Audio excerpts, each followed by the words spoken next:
Iran just struck the single most important military facility on Israel's northern border data bus in the city of Safed. This is the headquarters of the Israel's Northern Command. Every troop rotation into southern Lebanon, every artillery order, every defensive position against Hezbollah runs through this one building. In the same wave, missiles hit Tel Aviv, Ben, and Kiryat Shimona. Iran claims 4 American military bases across 3 countries were struck in the same salvo. This was Wave 80 of Operation True Promise 4. Over the next few minutes, I'm going to show you exactly how Iran's cluster warheads have broken Israel's air defense and why the cost of stopping each missile is becoming more dangerous than the missiles themselves. Now here is what we know. On March 17th, Israel launched a fresh ground invasion into southern Lebanon. That entire ground campaign is run out of database. 2 frontline combat divisions operate under its direct command. Armored units on the Golden Heights, territorial defense forces stationed right on the Lebanese border. All of it funnels through safety. When the IRGC described this target as the facility responsible for commanding and deploying forces along the northern borders, that was not exaggeration. That was a precise description of what this base does every single day. So why does that matter right now? Because Israel is not just defending its northern border.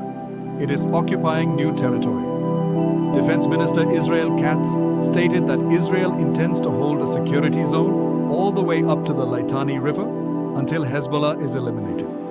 Finance Minister Bezalel Smotrich went further. He called for the Litani to become Israel's permanent northern border. That is not a defensive posture. That is an expansion. And Iran just put missiles directly into the command center running it. This is no longer a one-front war. Iran is firing from the east.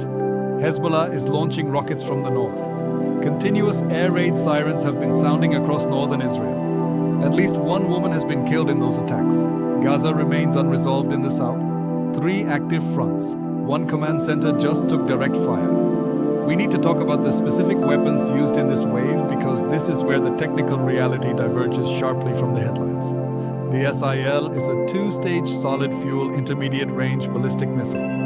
It stretches roughly 17.5 meters long, weighs approximately 23 tons, and delivers a warhead between 500 kilograms and 1 ton. Its range reaches 2,000 to 2,500 kilometers. Iran claims it can reach Tel Aviv from the city of Natanz in under 7 minutes. The solid-fuel propulsion is the detail that matters most. Unlike liquid fuel systems that need extended fueling on the launch pad, exposing them to satellite detection and preemptive strikes, the sigil fires from road mobile launchers with almost no preparation window. It climbs on a ballistic arc, exits the atmosphere, then re-enters at hypersonic speed. That re-entry profile makes it exceptionally difficult for ground-based defense networks to track and destroy during terminal descent. The Khorramshahr, designated K-bar in its newest variant, the Khorramshahr 4, is a different weapon entirely. It is liquid-fueled, roughly 13 meters for the motor section, plus 4 meters for the warhead with a launch weight between 19,000 and 26,000 kilograms. It carries the heaviest payload in Iran's confirmed arsenal between 1,500 and 1,800 kilograms. The Khorramshahr 4 uses an advanced Avant engine running on hypergolic fuel that can sit in storage tanks for years, cutting launch preparation to approximately 12 minutes. It also carries a mid-course navigation system that corrects trajectory outside the atmosphere, which means electronic warfare jamming during terminal guidance does not work against it. But the capability that is reshaping this entire conflict is what it carries inside. The Khorramshahr can be fitted with a cluster warhead containing up to 80 individual submunitions. And that single feature has broken the fundamental logic of Israeli air defense. Quick before we continue, thanks a lot for tuning in. Your support is what keeps this show going, and I truly appreciate you watching. Please make sure to subscribe and like the video so I can keep bringing you these updates. Now here is where this gets structural. Most people assume Israel's multi-layered air defense network handles these missiles the way it always has. Track them on the way up, intercept them on the way down, problem solved. In reality, the cluster warhead has created a gap that interception cannot close. A ballistic missile carrying a cluster payload approaches its target. Israeli officials say these warheads break apart at about 7 to 10 kilometers altitude. scattering dozens of bomblets over a wide area with individual bomblets carrying roughly 2 to 5 kilograms of explosives. Dr. Uzi Rubin, former director of Israel's Ballistic Missile Defense Organization, stated it plainly. After the cluster is opened, it is too late. Israel's arrow system must destroy the missile before that 7-kilometer threshold. If the arrow hits the missile above that altitude but fails to score a direct head-on kill, the bomblets can still deploy. Iron Dome was never built for this kind of threat. It handles short-range rockets at lower altitudes.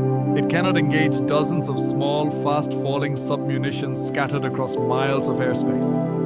The Israeli Air Force has now publicly acknowledged choosing not to shoot down certain cluster bomblets in order to preserve its stockpile of short-range interceptors. Towards the end, I will show you the cost math behind that decision. Because when you see what each interceptor costs versus what each Iranian missile costs, the arithmetic of this war starts to look like something no defense budget on Earth can sustain. Most people believe Iran's offensive capability has been effectively degraded by the US and Israeli bombing campaign inside Iran. US and Israeli officials say strikes inside Iran have damaged launch sites and missile-related infrastructure. But senior US officials have also said Iran retained meaningful missile capability. Israeli military spokesman Efi Difei claimed Iran initially planned to fire hundreds of missiles on day one, but managed fewer than 100, with the daily average dropping to roughly 10. The reality runs in the opposite direction. The IRGC has now executed 80 separate attack waves across 26 days. That is more than 3 waves per day on average. Iran is not running out of missiles. It is shifting to platforms that are harder to find and faster to launch. The introduction of the Zulfagar solid fuel missile in waves 76 and 77 on March 23rd, and the continued deployment of the Sagil in wave 80 shows a deliberate pivot toward road mobile solid propellant systems that need no fueling infrastructure, operate from smaller convoys, and leave almost no detectable signature for satellite surveillance. The number 80 alone demolishes the narrative that Iran's launch capacity has been neutralized. The IDF confirmed that as of March 20th, 365 ballistic missiles had crossed toward Israel since February 28th. 285 entered Israeli airspace. Around 270 were intercepted, giving an overall rate above 90%. That sounds reassuring until you look at what got through. More than 24 confirmed cluster warhead strikes hit populated areas, creating over 100 separate impact sites.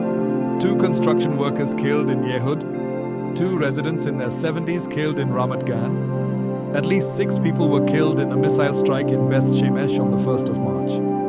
One of the deadliest single attacks on Israeli civilians in this war. Nearly 200 wounded in a single attack on Deona in Arad on March 22nd, after air defense systems failed to intercept at least 2 missiles from what analysts identified as the Gutter family. And here is the dimension nobody wants to calculate out loud. On the same day the IRGC launched Wave 80, President Donald Trump told reporters that Iran is totally defeated and militarily dead. He said American planes are flying over Tehran, and Iran cannot do a thing about it. Hours later, ballistic missiles struck Israeli cities and 4 American military bases across 3 countries.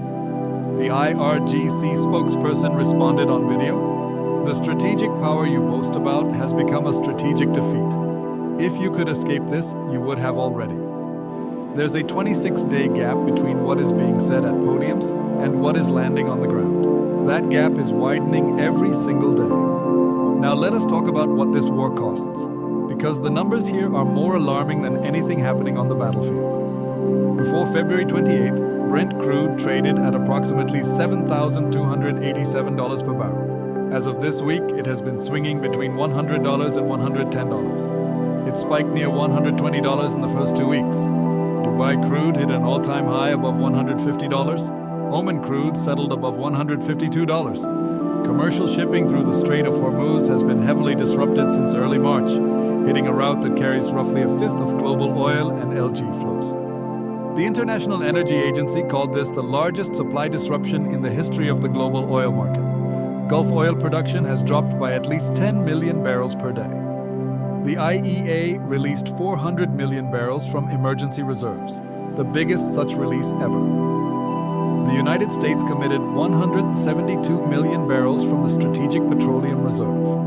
prices have barely flinched. Now apply that to the interceptor equation. A single Iranian ballistic missile costs between $200,000 and $500,000 to manufacture. A single A-3 interceptor costs $2 to $3 million. A THAAD interceptor runs $12.7 million each. During the 12-day war in June 2025 alone, the United States burned through an estimated 150 THAAD rounds at a total cost exceeding $1.9 billion. That consumed roughly 14% of the entire American THAAD stockpile. THAAD interceptors cost roughly $12 to $15 million each, and production is limited enough that the Pentagon is now moving to expand output. Reports on the June 2025 fighting estimated the US fired roughly 100 to more than 150 THAAD interceptors in a very short time. This current war has now lasted more than double that duration. Estimates put Israel's daily defense expenditure at up to $200 million, and the secondary effects are spreading far beyond fuel. Analysts say URA and other nitrogen fertilizer prices could roughly double if the war drags on. Because disruption in and around Hormuz is choking a major share of the global fertilizer trade, Brazil, which supplies nearly 60% of global soybean exports, depends on fertilizer shipments that transit the Strait of Hormuz. California gasoline crossed $5 per gallon during the second week of March. This is not a war contained within a region anymore. It is repricing the global economy in real time. There have been 80 waves in 26 days. Sigil missiles reaching Israeli territory in under 7 minutes. Qomshah warheads scattering 80 bomb bullets across 10 kilometers that no defense system on Earth can fully stop once deployed. Database, the command hub for Israel's entire northern front, directly targeted. The Strait of Hormuz closed interceptors being consumed years faster than they can be manufactured, and the country declared militarily dead on Wednesday morning, launched its 81st wave of ballistic missiles by Wednesday night. The question the world has to answer now is not who is winning. It is what happens when the side spending $3 million per interception runs out of interceptors before the side spending $300,000 per missile runs out of missiles. Thanks a lot for watching. I really appreciate your support. Join the discussion in the comments below. Let me know your thoughts. What do you think about the war? Do you think the war went too far for any ceasefire to happen? Let me know. And please subscribe and like the video if you want to stay updated. And click the video on the screen to see another. I'll see you soon.